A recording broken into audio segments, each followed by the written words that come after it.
आशा करता हूं आप सब बहुत अच्छे होंगे। मेरा नाम है सिद्धांत अग्निहोत्री। स्टडी ग्लोस पे आपका बहुत बहुत स्वागत है। दोस्तों, सीज फायर वायलेशंस लगातार हुए हैं। अभी 26 अक्टूबर को कल की बात है, रात 8 बजे जो पाकिस्तान के रेंजर्स हैं उन्होंने एकदम से गोलियां बरसानी शुरू कर दी, जिससे हमारे 2 बीएसएफ रेंजर्स भी घायल हुए। और फिर हमारे यहाँ पे भी कायदे से जवाब दिया गया, बहुत कायदे से। मतलब समझिए कि ईंट का जवाब पत्थर से, बहुत मारा।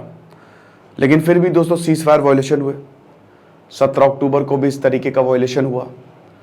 अभी कुपवाड़ा साइड से आतंकी को घुसा रहे थे, 5 मिलिटेंट्स को मार दिया जो कि लश्कर ए तैयबा के थे। तो ये वायलेशंस हो रहे हैं लगातार। पाकिस्तान ये वायलेशन इस समय करेगा। सर्दियां आ रही है तो ज़्यादा से ज़्यादा आतंकियों को घुसाएगा, और जब भी वो आतंकवादियों को घुसाएगा तो ये वो सुनिश्चित करता है कि यहाँ जितना ज़्यादा हो सके गोलियां चलाओ, ताकि डिस्ट्रैक्ट हों। इधर गोलियां चल रही हैं, इधर से आतंकी घुस रहे हैं, खाने को कुछ नहीं। ठीक है, हालत एकदम खस्ता है पाकिस्तान की। लोग सड़कों पे आ रहे हैं और इनको आतंकवाद आतंकवाद खेलना है। बर्बाद देश है एकदम, भारत से ही पैदा हुआ। अब ये आप देखिए, ठीक है, और आगे जाके पाकिस्तान टूट जाएगा, ये बिल्कुल जग जाहिर बात है। और फिर भी सीज फायर अगर एग्रीमेंट की बात करें तो मैं आपको थोड़ी देर में बताता हूं, लेकिन उससे पहले जो हमारा एनएलपी का कोर्स है, आज उसकी क्लास है। कल क्लास हो नहीं पाई थी टेक्निकल इश्यूज की वजह से, तो जब तक क्लास नहीं होती है तब तक हम लोग उसको ओपन ही रखते हैं बैच को। तो रात 8 बजे क्लास है, फटाक से कोर्स को अवेल करिए। साइकोलॉजिस्ट डॉक्टर मयूरिका दास क्लासेस लेंगे। तो अब हम देख रहे हैं यहाँ पे जो बॉर्डर सिक्योरिटी फोर्स है उसने रिटेलिएट किया। सीज फायर की बात करें तो युद्ध विराम होता है ये, मतलब टेक्निकली हम युद्ध में हैं, लेकिन क्योंकि अभी प्रॉपर एग्रीमेंट हुआ नहीं है तो हम कुछ टाइम के लिए युद्ध को रोक देंगे। ठीक है, अब भारत और पाकिस्तान युद्ध में तो नहीं है, कभी नहीं है, लेकिन बॉर्डर एक दूसरे से तो टच करते हैं। एलओसी है, लाइन ऑफ कंट्रोल है। तो जब भारत आज़ाद हुआ तो अनौपचारिक तरीके से, क्योंकि जब भारत आज़ाद हुआ तो एलओसी, अभी जो आप फेंसिंग देख रहे हो ना इस तरीके की, ये नहीं थी इस तरीके की। ये 1964 के बाद हुई है, मतलब वही 65 में जब युद्ध हुआ था इंडिया पाकिस्तान का, जिसमें भारत जीता था। तो अब इसमें हुआ क्या कि अनौपचारिक तरीके से एग्रीमेंट साइन हुआ था, सीज फायर एग्रीमेंट, लेकिन उसकी ज़्यादा कोई महत्वता थी नहीं।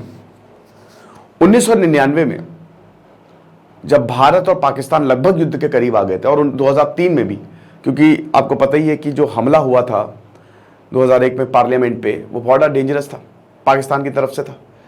तो लगभग युद्ध के करीब आ गए थे, तब जाके 2003 में ऑफिशियल 25 नवंबर 2003 में पाकिस्तान की तरफ से बड़े ऑफिसर्स बैठे, भारत की तरफ से बड़े ऑफिसर्स बैठे, और एक सीज फायर एग्रीमेंट साइन होता है। लेकिन भारत ने साफ साफ बोला था कि यह पाकिस्तान के ऊपर है कि वो इसको मेंटेन करेगा कि नहीं करेगा, क्योंकि पाकिस्तान आतंकियों को भेजेगा।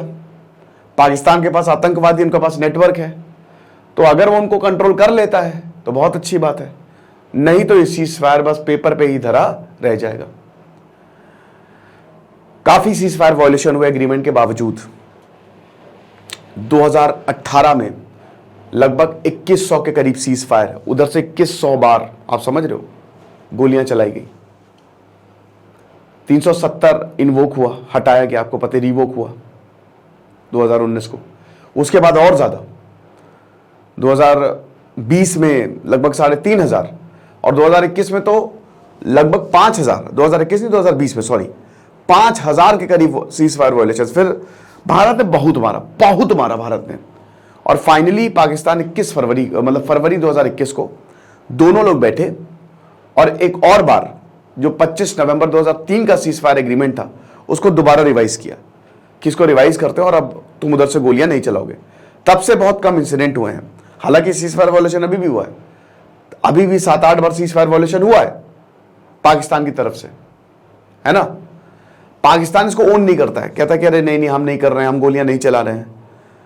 लेकिन सबको पता है, इंडियन आर्मी यही कहती है कि भाई सीधा सीधा पाकिस्तानी रेंजर्स दिखते हैं गोलियां चलाते हुए, और आप कह रहे हो नहीं चला रहे, क्योंकि भारत ने बहुत सारे पाकिस्तान के अड्डे, पाकिस्तान की चौकियों को तबाह किया। बुरी हालत हो गई थी पाकिस्तान की, एकदम बैकफुट पे चला गया था वो, और तब जाके वो सीज फायर, क्योंकि फिर हमने जवाब देना शुरू किया कायदे से, है ना। जो 2003 का सीज फायर एग्रीमेंट था वो यूरोप और अमेरिका कहते हैं कि वो हमारे दबाव की वजह से हुआ था। हमने दोनों देशों पर दबाव डाला था क्योंकि युद्ध जैसी स्थिति बन गई थी।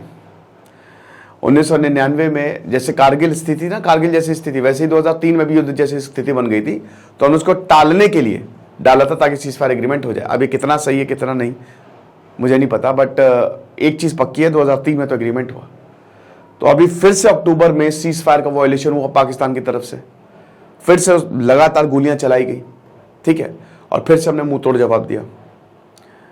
तो यही है जो है आतंक, क्योंकि देखिए गोल्डन क्रेसेंट का हिस्सा है ये, पाकिस्तान, अफगानिस्तान, ईरान, ये पूरा गोल्डन क्रेसेंट है।